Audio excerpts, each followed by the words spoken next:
আসসালামু আলাইকুম স্যার, কেমন আছেন? ভালো আছেন? হ্যাঁ ভালো স্যার। আপনি যে একজন শিক্ষক এবং এই যে পাট চাষ করেন, এ করতে গেলে আপনার এই যে একদম সুন্দর ফসল হয়েছে, পাটকে গোল্ডেন ফাইবার অফ বাংলাদেশ বলা হয়, পাট বাংলাদেশ সোনালী আঁশ। এই পাট চাষ সম্বন্ধে কিছু বলবেন? এত সুন্দর পাট চাষ হয়েছে আপনার। মাছ হইলো আপনার হইলো চৈত্র মাসে, হ্যাঁ চৈত্র মাসে লাগাতে হয় এটা।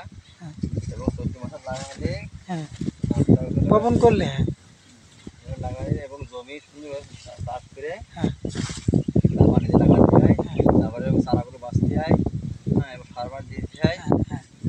তার মানে আচ্ছা, আমাদের তো এখন বর্তমানে কীটনাশক ব্যবহার করে। এখন কীটনাশক ব্যবহার করলে কি জমির উর্বরতা কি ভালো হয় না খারাপ হয়? ভালো ভালো হয়। জি জি। আর জৈব সার এখন বর্তমানে বেশি ব্যবহার করা হয়, তাই না? জি জি জি। হ্যাঁ স্যার, ওই আপনার এই যে পাট, এই পাট তো খুব সুন্দর অপূর্ব পাট, তাই না? জি জি। হ্যাঁ হ্যাঁ, পাট এ সফল হতে গেলে আপনার এই যে আপনি যে কাজগুলো করেন, যে পাট এর এই পাট চাষ করতে আর উৎসাহিত করার জন্য আমাদের যারা কৃষক আছে, বাংলাদেশি কৃষক, তাদের সম্বন্ধে যদি কিছু বলেন, পাট করার উৎসাহিত করার জন্য কী কী করা উচিত? পাটে লাভজনক একটা ফসল। হ্যাঁ এই ফসল উৎপন্ন করলে আপনার খড়ি হবে, পাশাপাশি দেশের বৈদেশিক মুদ্রা অর্জন হবে। হ্যাঁ। হ্যাঁ, পাট একটা অর্থকারী অর্থকরী ফসল। ফসল। হ্যাঁ, ওটা ভালো মাঠ। তবে পাটের এই যে ছোট চারা বীজ, এই বীজ থেকে কিন্তু শাকসবজি সবজি হিসাবে ব্যবহার করে, তাই না স্যার? খাওয়া যায়। এবং পাটের যে পাটকাঠি, পাটকাঠি খুবই একটা মূল্যবান হ্যাঁ, জ্বালানি হিসেবে ব্যবহার করা হয়। পাটের তো কোনো কিছু বাদ যায় না। না না না, তারপর পাটের যে নিচের যে মূলটা থাকে, সেটাও কি ওটা খড়ি হিসেবে ব্যবহার হয়। খড়ি হিসেবে ব্যবহার করা হয়।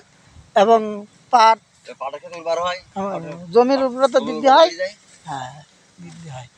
হ্যাঁ, আপনার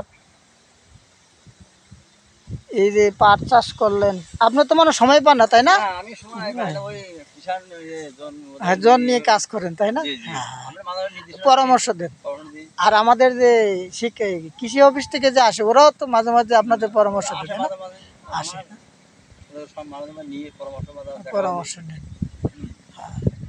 ধন্যবাদ স্যার। আমি নজরুল সরকার চলে আসলাম শৈলী মাঠ, এক অপূর্ব পাট চাষ দেখতে। আমাদের একজন সিনিয়র শিক্ষক জনাব আনিসুর রহমান স্যারের সাথে সাক্ষাৎকার হলে খুবই ভালো লাগলো।